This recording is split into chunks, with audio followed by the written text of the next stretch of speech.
not, you kind of have to manipulate yourself.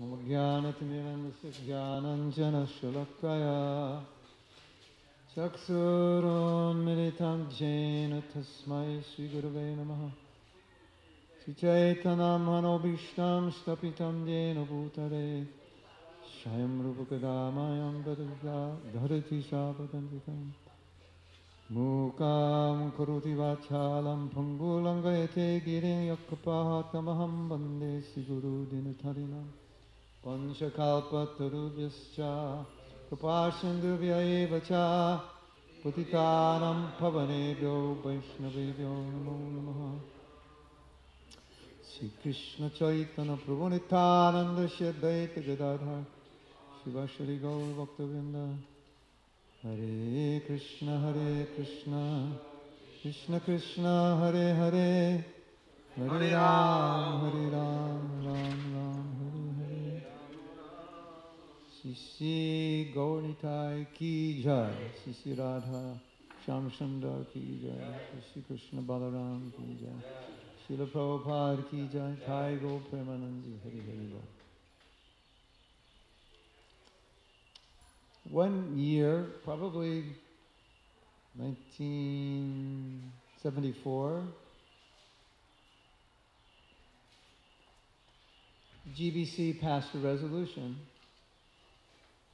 that no women, single women with children, would be allowed to live in temples. At that time, the temples were providing for them.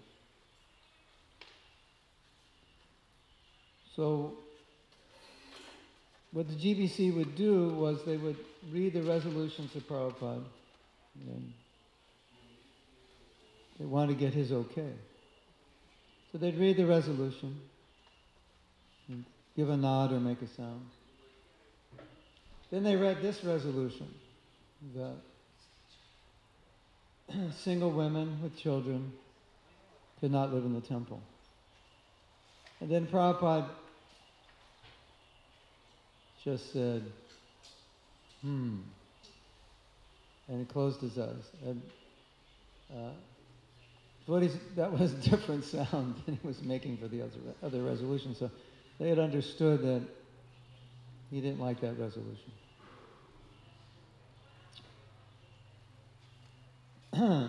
So I believe it was Satsrit Maharshi said, so Prabhupada will strike that resolution. Prabhupada didn't say anything, but he could just tell, because of just that one sound. So we strike that resolution. And Prabhupada was sitting there, and he wasn't saying anything. And then he said, I just want to give everyone a chance to be Krishna conscious. That was his response. I just want to give everyone a chance to be Krishna conscious. So the way I took the story was that it hurt Prabhupada that we couldn't give everyone facility to be Krishna conscious. It was painful for him. If in any way we would discriminate or prevent or do anything that would make it difficult or cumbersome on someone to be Krishna conscious, it hurt Prabhupada. He was, his whole mission, Prabhupada's whole mission, his whole reason for giving up his family and coming here was to give every single person the chance to become Krishna conscious. So there was a lot of talk at one time in ISKCON about mission statement. You need a mission statement. You need a vision statement. What's your mission statement? What's the mission statement of your temple? What's the mission statement of your department? What's the mission statement of your product? What's your life mission? And so people were coming up with different mission statements for their lives, for their projects. But then I thought, I wonder what Prabhupada's mission statement is. Does he have one? Is it written anywhere? So I thought, let me go to Prabhupada's letters pre-ISKCON and see maybe there's something there. I'm going through the letters. And I think it was about 1954, Prabhupada was writing someone, and unfortunately I can't remember who, a friend or maybe a political leader. And he revealed his mission indirectly. You'd have to be looking, when you read this, you'd have to be looking to think what's his mission, because otherwise it may pass you by. You wouldn't really notice it. But Prabhupada said, my desire is I want to make every living entity Krishna conscious. And then I said, oh, okay. We got the mission. This is Prabhupada's mission, to make everyone Krishna conscious. And one of the things we noticed about Prabhupada is that anytime there was any interference to making people Krishna conscious, it was very upsetting to him, because it hurt him if in any way he couldn't give someone Krishna consciousness. Or it hurt him to see that people were being cheated. And a lot of times we saw this, and how upset Prabhupada was when he saw how people were being cheated by whoever was cheating them, whether it was the media, whether it was advertising, social influences, science, academia. I was really upset, really upset. I was in Los Angeles when Prabhupada made that statement that kind of shook us, kind of like, sometimes Prabhupada would say things kind of like an earthquake. That time Prabhupada said the scientists are the greatest enemies of modern civilization. It's like an earthquake just went through the room. And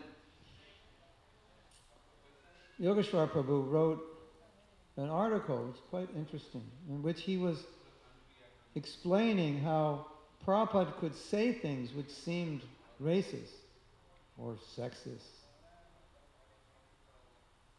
But when Prabhupada said those things, he wasn't saying anything about how he felt about those people. He was just stating a truth about a certain person or a certain class of people, in some cases. So he was making a statement about scientists. Obviously not every scientist is the greatest demon. Not every scientist is an atheist. But he was making a statement about those scientists who were propagating theories that would basically kill Krishna forever, at least in the minds of people, through so-called scientific knowledge. So he was really upset when he said it. And we could feel why he was upset.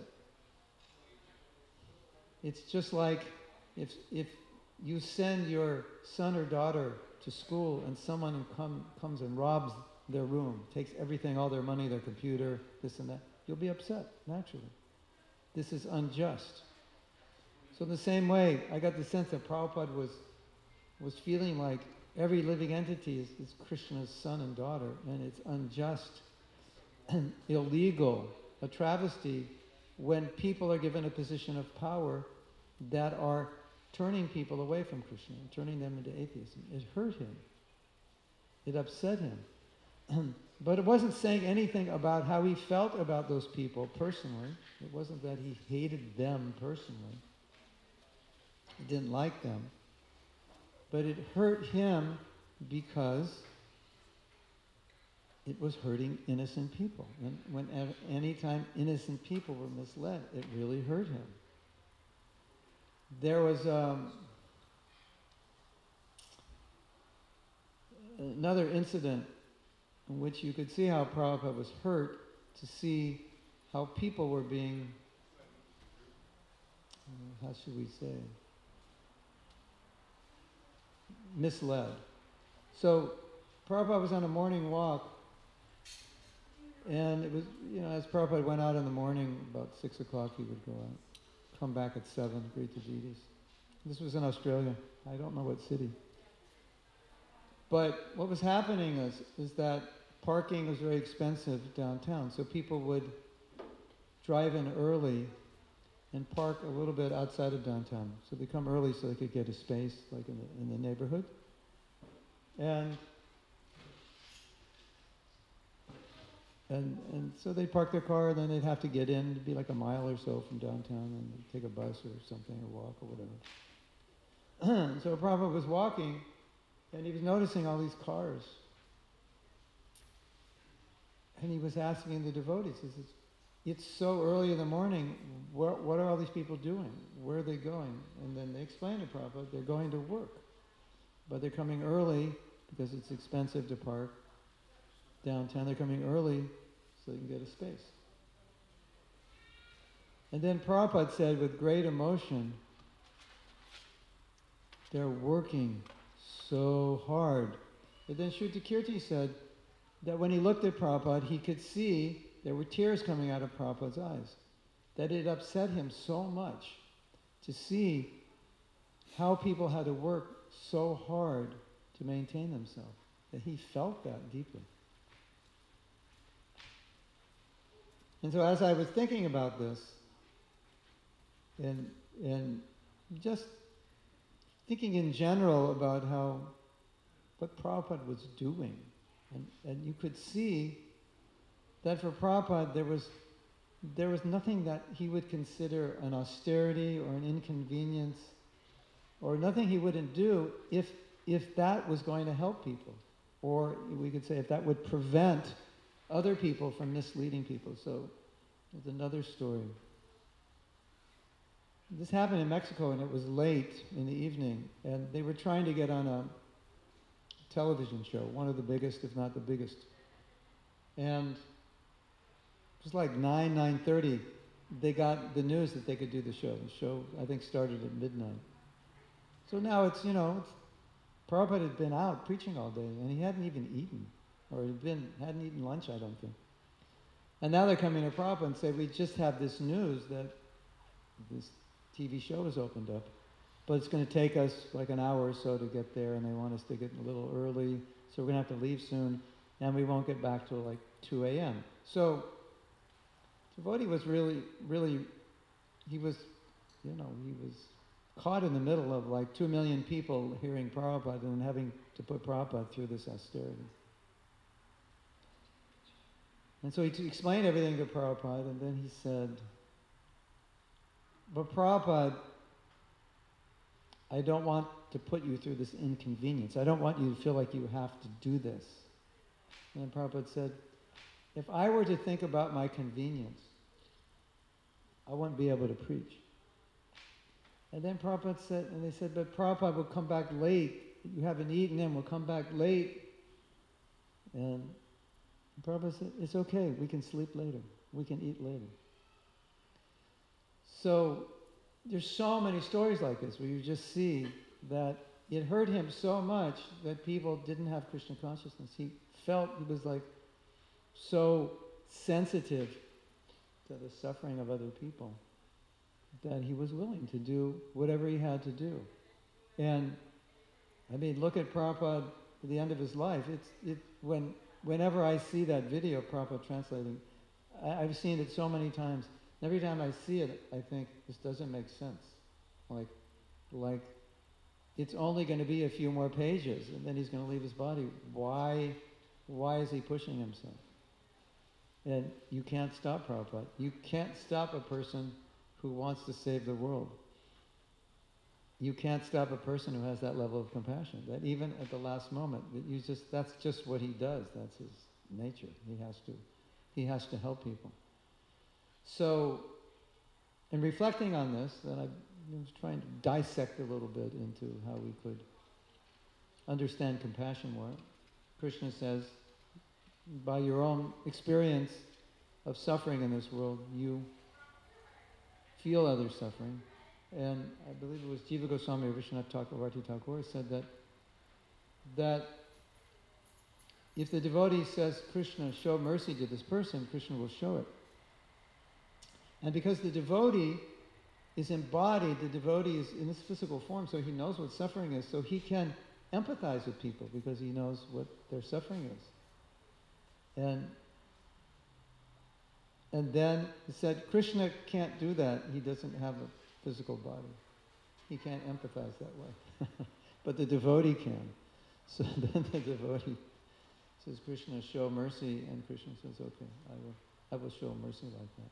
So, the devotee feels suffering and from his own experience, and he's received the mercy of Krishna, so he feels like, okay, I have to help people, they're suffering. And the more the devotee feels that, I don't want to see people suffer, the more he becomes powered with that same energy of compassion. Karuna Shakti, Vigrahaya Namaste, the Karuna Shakti.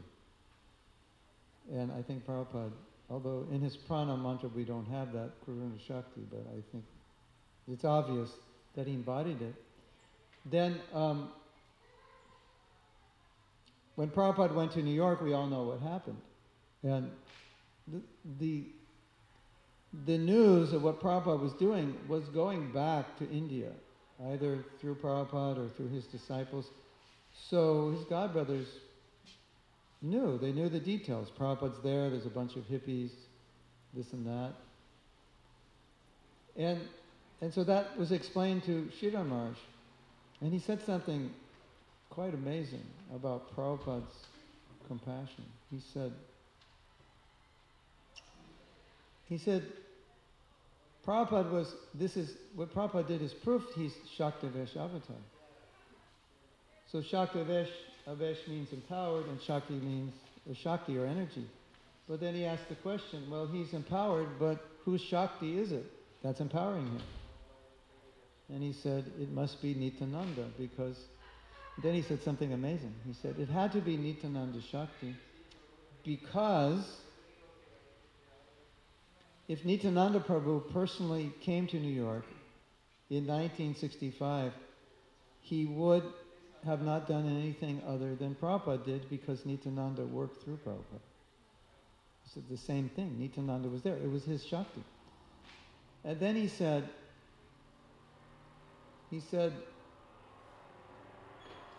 Prabhupada had no personal interest, and therefore he was completely transparent, and he was the perfect vehicle for Nityananda Shakti to work through.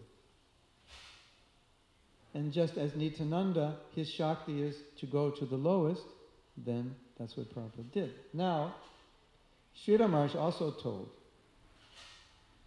something interesting. You may have heard this. The order to come to America, sometimes we think, or we hear, that Srila Bhaktisiddhanta predicted Prabhupada would come. And so it kind of makes it sound like he will do, like they wanted to engage Prabhupada and Gaudiya Math, and Bhaktisiddhanta said, no, he will do. Don't bother him. He will do in the course of time. So, and we hear that Srila Bhaktisiddhanta told Prabhupada personally, preach in English. So it sounds like he was the only one given that instruction, but that's not true. It was given to everybody. And Sridhar Maharaj tells an interesting story which indirectly glorifies Prabhupada, or maybe directly glorifies Prabhupada. He said that Srila Bhaktisiddhanta asked him to go to the West and preach. And he said, I can't mix with those people. I wouldn't be able to do it. I just, it's like, so, I think we have to consider that even though it seemed like Prabhupada did it well, it wasn't easy. And that we hear that Prabhupada used to go to the docks, Hare Krishna, and Garga Muni tells a story. I don't know if any of you have heard this. It's an interesting story. He swears by this story. And he said that Brahmananda put this story in his book. He said they were having a conversation in the garden in 1970. There was a lot of trouble in ISKCON. And there was some influence from some of his godbrothers that Prabhupada felt was undermining ISKCON. And they're having a conversation, and Prabhupada said, I quit. I quit. And Brahmananda fainted, and Prabhupada had to get up and slap him. And another devotee was there, and he started crying. And then Gargamuni said that later Prabhupada said, I never said that. But Gargamuni said, no, he said that. And Brahmananda put it in his book. If he put it in his book, then I don't know, some transcendental leela. But my point is that we should never think that these things were easy for Prabhupada, and that unless a person had this deep level of compassion, he couldn't possibly do this. Yesterday, my godbrother called me up, and I answered the phone. The first thing he says is, "Did you go to Hawaii?" And I said, "I didn't say I was going to Hawaii." He said, "No. Did you go to Hawaii in 1975? I said, "What are you talking about?" And he reads me a conversation where Guru Kripa is telling Prabhupada that I'm going to call Mahatma to come to Hawaii to be the temple president. And he said, "You didn't know that?" And I said, "I have no idea." So he's telling me the situation. It's Sudama, who was the president then, had some relationship, I think, some problem.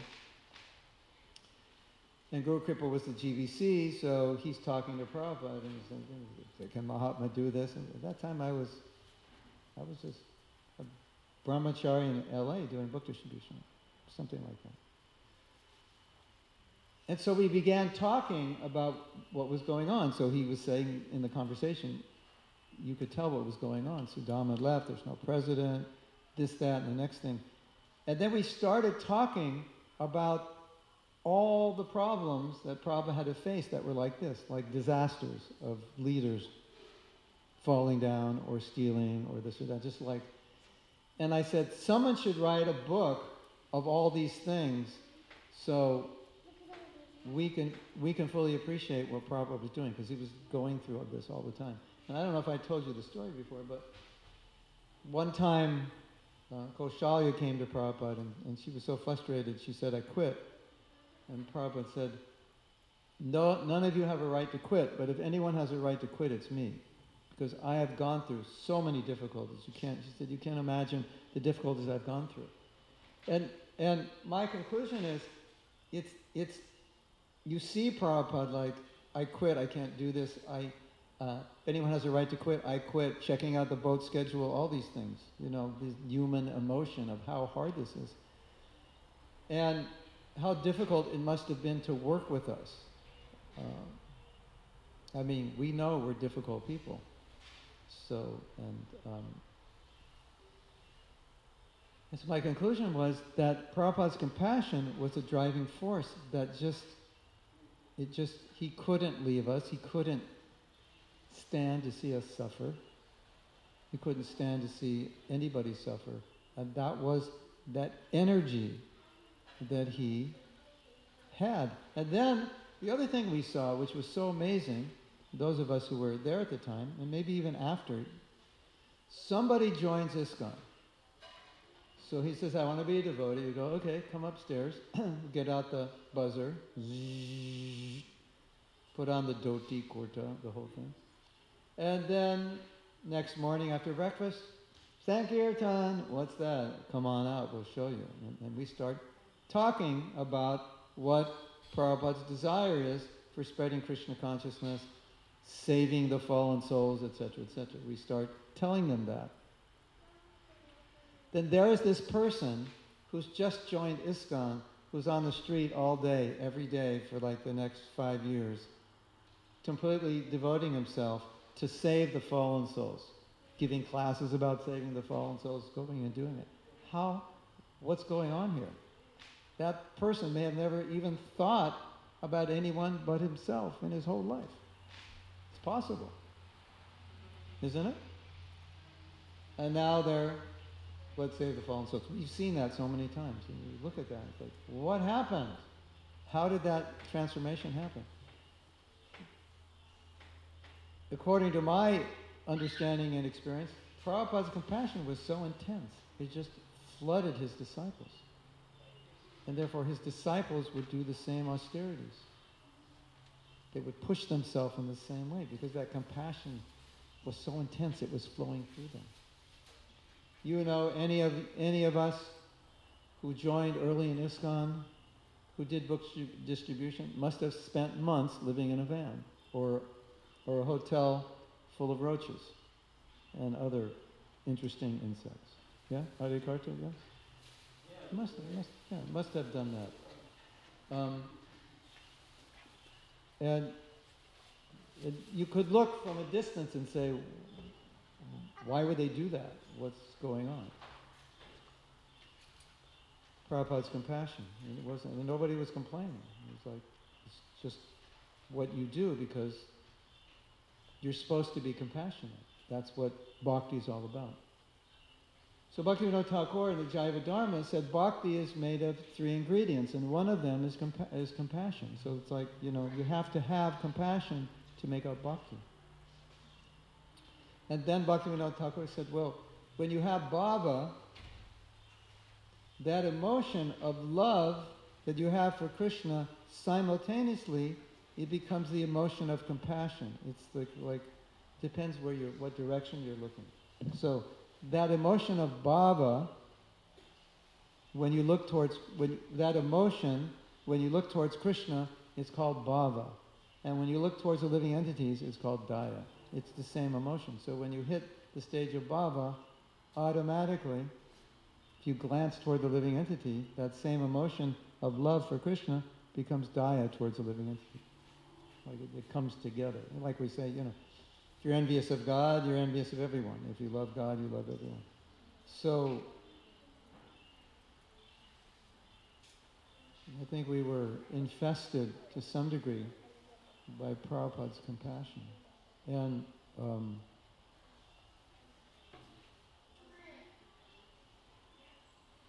Prabhupada made it clear to us that there's so many spiritualists who are very austere, apparently very dedicated to their sadhana, who are completely selfish, who are just thinking about their liberation. That's all they're thinking about. Or thinking about their bliss, their happiness, their intellectualism.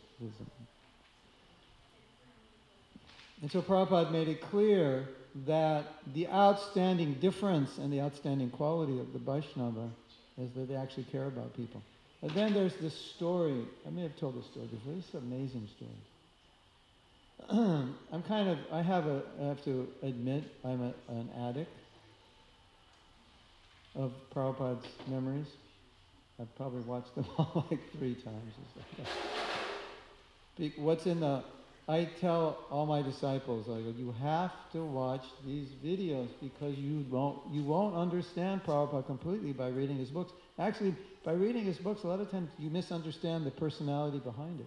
And you get this idea, he's tough and he's not human and he's overly strict and uncompromising. That's part of it. But when you hear the videos, you learn so many other things that come out unexpected. And this was a very unexpected conversation that our godbrother Dinanath told. He said that when he was in India in 1970-71, he wanted to remain brahmachari. So he decided to remain brahmachari. I will go to Rishikesh. And I'll just live in an ashram in Rishikesh and I'll remain brahmachari. So that was his plan. He thought it was a good plan. Dinanath. You know Dinanath? Black devotee? Kirtaniya. Dinanath. So he went to Prabhupada. Prabhupada was so upset. He said, please don't do that. And he said something which could be misunderstood. I don't think any of you had misunderstood it, but it could be misunderstood. He said, please don't do that. I wasted so much time staying in Vrindavan. In other words, I should have gone out. I should have just been out in the world. I shouldn't have stayed here. I should have been out. And he begged him, please don't do it.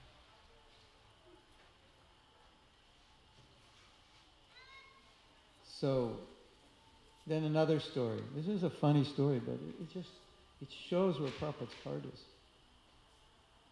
So, I don't know when it been, 72, 73, 74 maybe, 73. They're building the Vrindavan temple, and I don't know exactly why, but the government's restricting cement. I guess the government needs cement for their projects, and so you have to jump through many hoops to get cement. And of course, build a temple, you need a certain amount of cement, and that was a problem. They weren't getting cement so easily. So Prabhupada's with his devotees. They're driving to Vrindavan. He's going to, the devotees are thinking Prabhupada's going to show us Vrindavan, take us to Vrindavan. And they're thinking, on the way to Vrindavan, it's going to be amazing, because Prabhupada's going to be telling us all about Vrindavan, all about the Leelas and so forth. So they're driving, they're waiting. Prabhupada's silent, doesn't say anything. Driving, waiting. 1 hour, doesn't say anything. Finally, the Mahavakya comes. He finally says something. Cement. That's what came out of Prabhupada's mind. The whole way there, he's thinking cement. So, cement means temple. Temple means mercy for people. So Prabhupada is just thinking, how we can spread Krishna consciousness. I had the fortune, must have been like 71, I believe. We're at Rath Yatra, I was temple president in Vancouver. We're at Rath Yatra, I get a tap on the shoulder. He says, tonight there's a temple president's meeting in Berkeley with Prabhupada in his room. So the whole day I'm thinking, what's this going to be about? This is exciting. What's Prabhupada going to tell us? Some strategic plan, some formula, some this or that. I was like, the whole day I was wondering. It was almost like after the meeting ended, I was thinking, so when's the meeting going to start? Because the whole meeting of all the presidents and sannyasis, Prabhupada just talked about preaching, how we have to preach more, how to go out, open more temples, make more devotees, distribute more books. That was the whole temple president's meeting. So again, it was a manifestation of Prabhupada's mind thinking 24/7, how can I help the conditioned souls? And then I want to tell one last story, which I was meditating on this morning, and then we can have some discussion. This is something that maybe we take for granted. But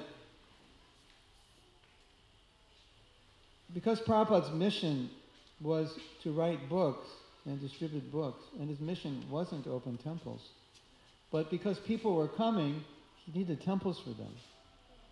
And so, because there were so many people and so many temples, there were so many headaches and so many things to do that Prabhupada wasn't finding time to write his books. The books that are going to save us and save others, which was Prabhupada's main service, and which was the main way Prabhupada felt that Krishna consciousness was going to spread. So this is what's on Prabhupada's mind. This is his seva, and he's not finding time to do it. So then Prabhupada thinks, I can't do this during the day. The only way he could do it during the day is I have to go somewhere and hide. Not practical. Could do it for a few weeks, but not daily. So Prabhupada's thinking, and then he realizes, or he comes to the conclusion, that the only way I'm going to be able to do this is I have to be able to get up at night after a few hours rest, 2 or 3. Nothing to disturb me, and then I can do this. So, Srila Prabhupada prayed to Krishna to help him do that. Now I have a question for you. Have you ever gotten up after 2 or 3 hours and gone through the whole day without complaining that you're tired?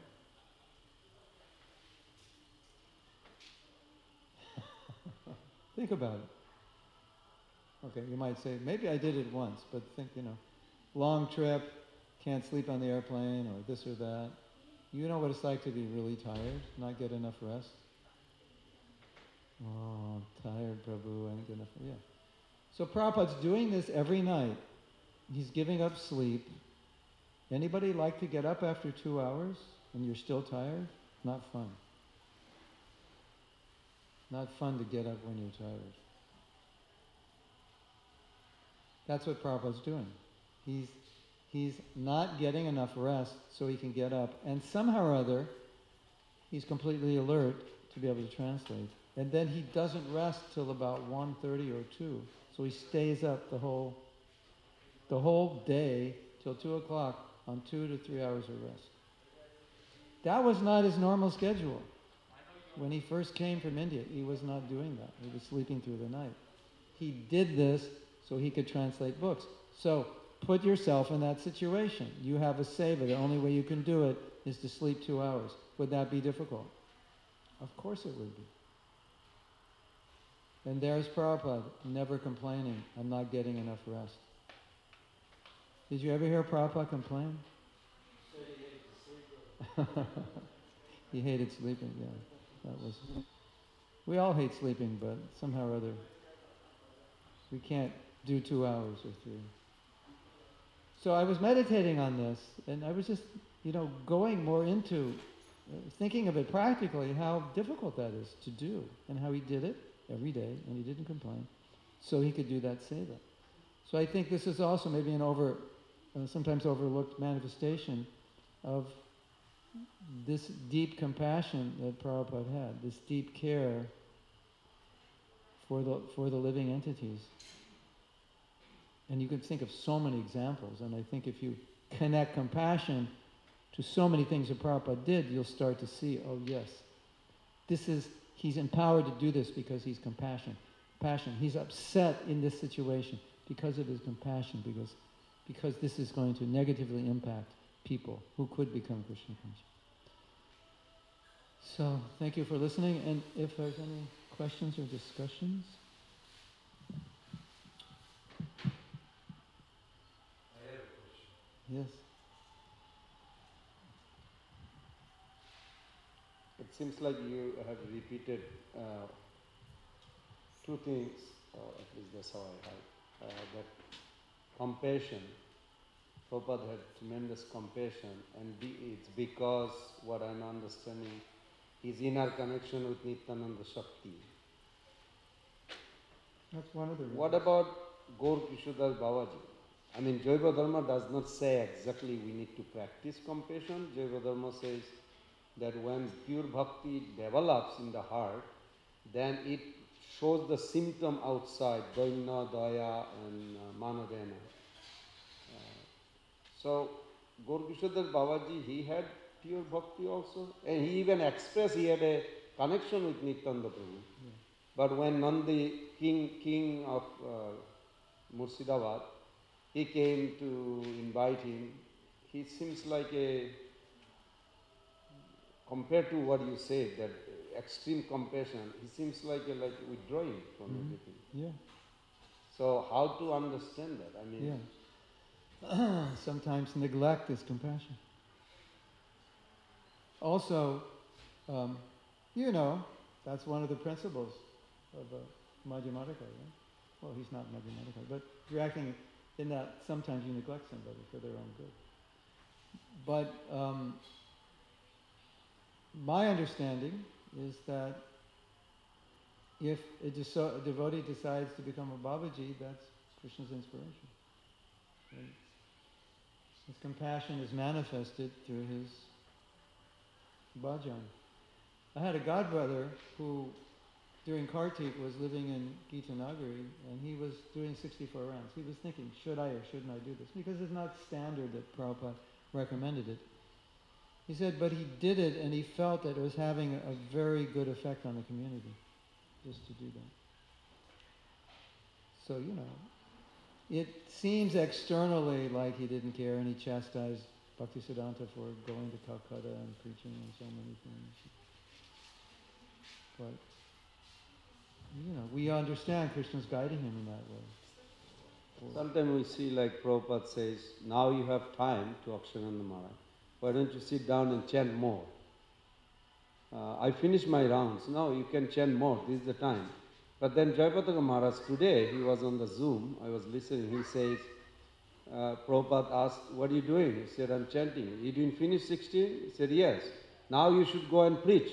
Don't waste time. So I'm trying to reconcile in my head. Maybe it will never get reconciled. Well, trying to grasp something. Yeah, well, I think it's a greater loss if Jayapataka Maharaj doesn't preach than Akshananda doesn't preach. with a devotee of that caliber, you don't want them. It's just like, you probably know that Srila Bhaktisiddhanta used to encourage Prabhupada to take Sridhar Maharaj out to preach. And they would go out, Sridhar Maharaj would preach, Prabhupada would give the talk to collect the donation like that. So I think, that mood is also very good. Some devotees they're just capable, they're meant to preach in a particular way. And, Ayendra preached by staying in Vrindavan doing kirtan. So everybody's,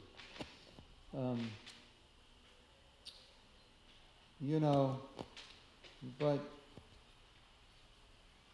we have an example in Prabhupada and Srila Bhaktisiddhanta. And, Prabhupada he always pushed us to sacrifice our selfish interest. And he always told us that would help us.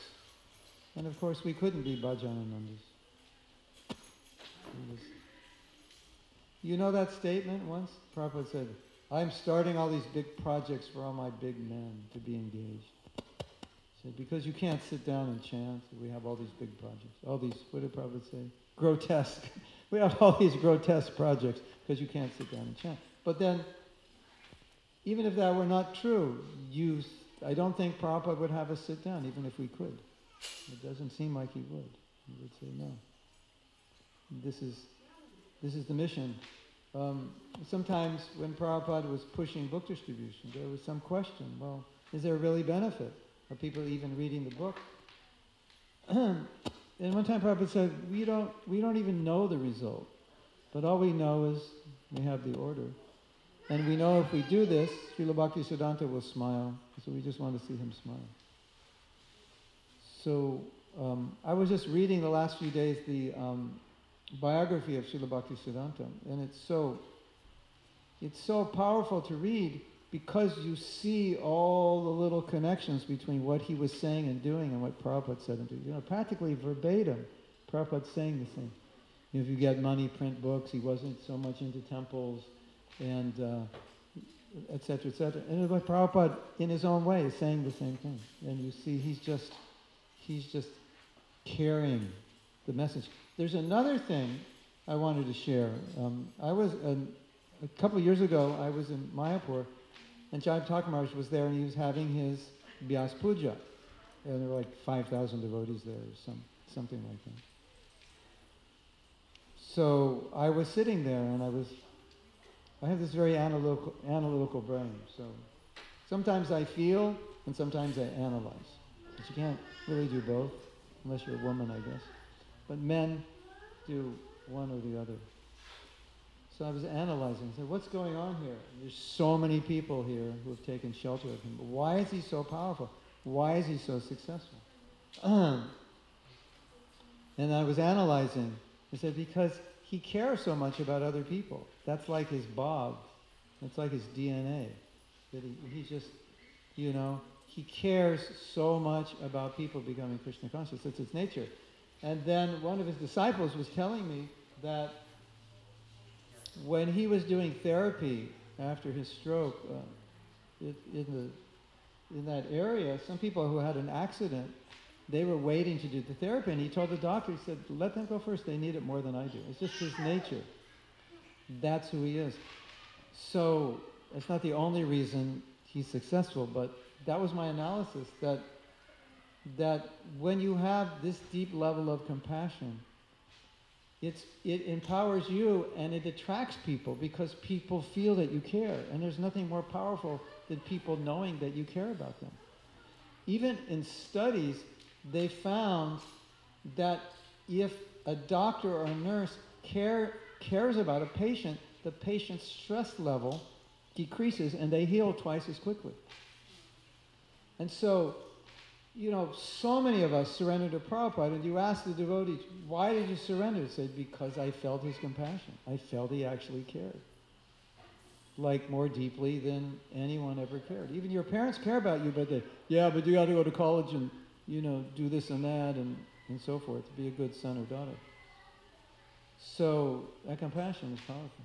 And that's really what Prabhupada pushed. So we can't think that the Bhajananandis aren't compassionate, but maybe It's just the way Krishna reveals to them that that's the best seva for them. So is the care, compassion is a component to do bhakti, or is it a naturally will come as we progress by following Guru's instruction? Both. But some people are more fortunate than others. They have the samskara. They're less selfish than others. They're born with it. And so, some of us will do bhakti and maybe not have the compassion that a new bhakta has right now. It's possible. We all have our nature, but definitely it will develop.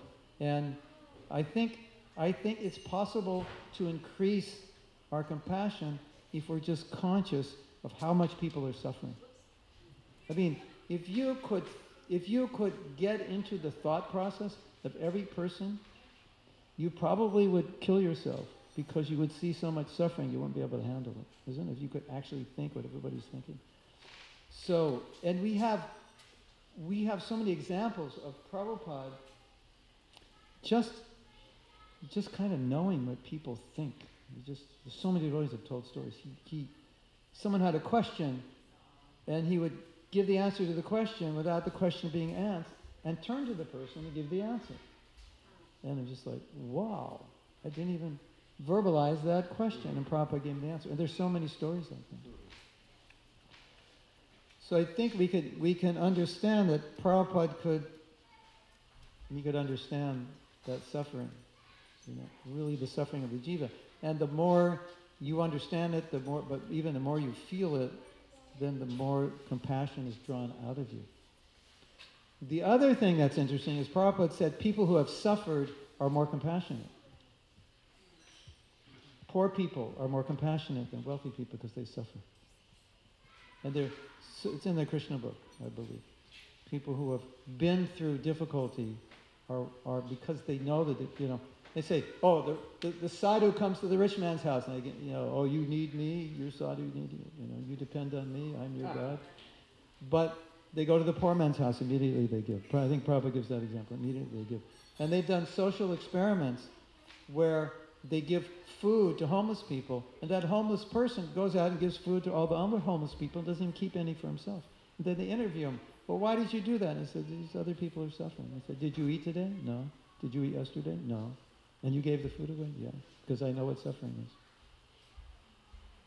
So the more you can empathize with people suffering, the more you become compassionate. Yeah, Krishna glorified Rantidev in Bhagavad. The technical question may come, I don't know, I should not take. Anybody else has a question? I actually supposed to be giving another class at 6 o'clock. And I kind of spaced out today. I didn't know. So there's I guess a virtual Rath Yatra in Argentina I'm supposed to give class for right now. So I'm going to see if I can get it here. If I can get it here, that'll be better. Otherwise, I'll go home. But I'd like to talk about this more. But I mean, you can continue without me.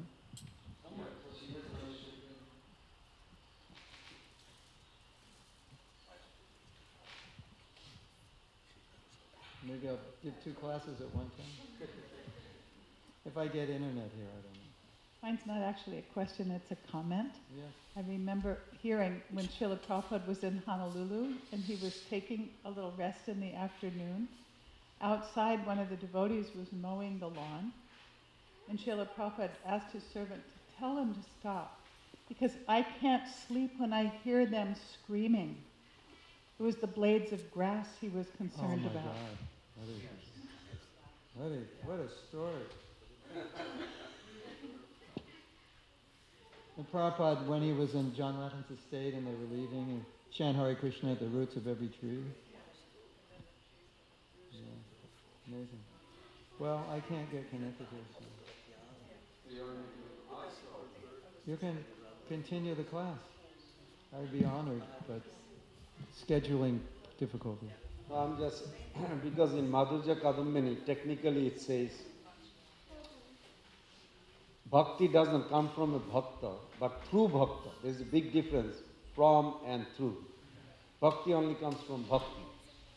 So when bhakti enters in the heart, so I'm putting bhakti in the Prabhupada's heart, and naturally it produced this result, byproduct, humility, then daya or compassion to others, and respecting others according to their respective position, which Prabhupada was a perfect emblem. I'm not. But then question comes that in this case, it is the product of the bhakti. But then we see that also many exalted personality in our parampara, that we don't see that kind of free result in their preaching life. How to understand life?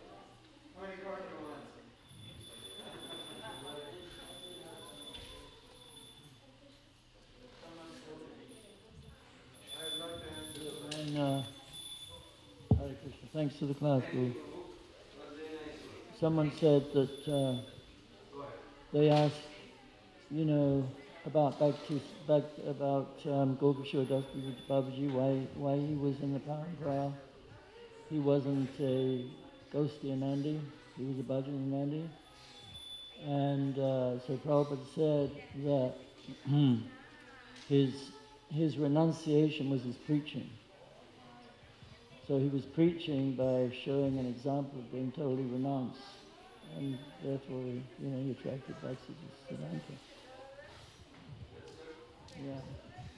And also Bhaktisiddhanta himself. I mean, for 10 years, he lived in a hut and just chanted Hare Krishna.